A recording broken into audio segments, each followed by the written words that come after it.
त्यही हो यही हो मन्दिर चाहिँ नि एन्डर हेरेको हेर्दैले यहाँभित्र मान्छे छ भन्ने हल्ला है हामीले शङ्का पाएको।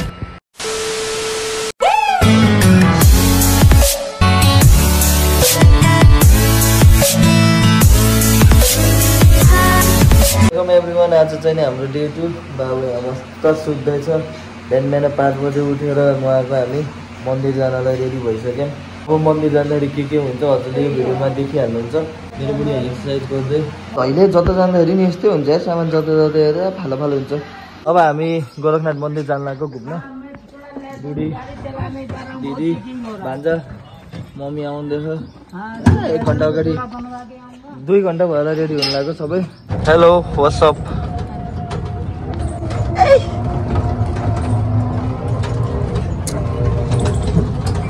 घाम चाहिँ नि 35-36 डिग्री सेल्सियस पुगिसकेको छ। बुढाबुढी यसरी हिँड्दैछ भान्सामा चाहिँ। यो चाहिँ नि मन्दिरको इन्ट्री गेट हो। हाउ आर यु फिलिङ बुढी? सेक्युरिटी चाहिँ टाइट हुन्छ क्या यहाँ जस है। जस यो एरिया चाहिँ नि एकदम टाइट सेक्युरिटी राख्ने कारण भनेको यहाँ योगी हिँडिरहेको छ कि बेला बेलामा, त्यो यहीँभित्र बस्छ नि त मन्दिर एरियाभित्र, त्यसैले हो अलि हिँड्न गाह्रो भएको छ बुढीलाई। तर फिलिङ गुड राइट। यहाँ चाहिँ टक्क फ्लावरहरू लिँदैछ। यही हो मन्दिर चाहिँ नि।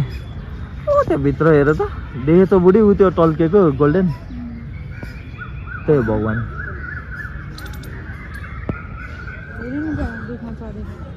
के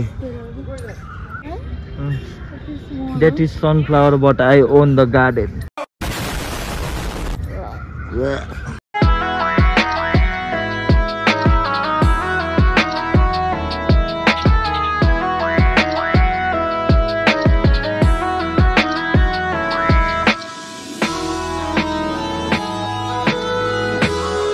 यहाँभित्र मान्छे छ भन्ने हल्ला है हामीले शङ्का पाएको। ए धुनी है कहिल्यै निप्दैन यो, निप्न लाग्यो भने नि ठ्याक्क अर्को काठ थप्दै जाने हो। निभेको चाहिँ नि रेकर्ड छैन यसमा, अखण्ड धुरी। म चाहिँ नि अहिले त्यहाँ मम्मीहरूलाई उता छोडेर आएको छु। मम्मीले धुप बाल भन्थ्यो, यहाँ फेरि धुप चढाउँछ क्या नर्मल्ली, त्यसैले अब धुप बाल्न जान्छु। धुप बाल्न दियो भने दियो, नत्र म यत्तिकै त्यहीँ मन्दिरमा छोडेर आइदिन्छु चढाउन। यही हो मन्दिर चाहिँ दामी छ कि। 10 बजिसक्यो एन्ड गर्मी चाहिँ नि तन्टाला पुगेछ। यहाँ चाहिँ बोटिङ गर्ने भनेको कसैले नि खासै गरे होइन। एकजनाले 2जनाले गर्न लाग्छ। हामीले चाहिँ नगर्ने कारण यहाँ छ।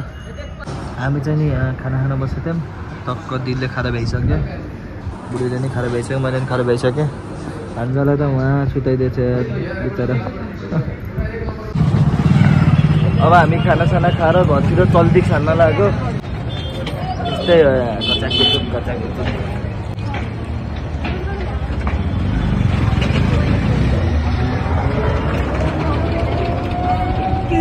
एन्डर हेरेको हेर्दैले भ्लगर भनेर हेरेको जस्तो क्या त्यो मान्छे।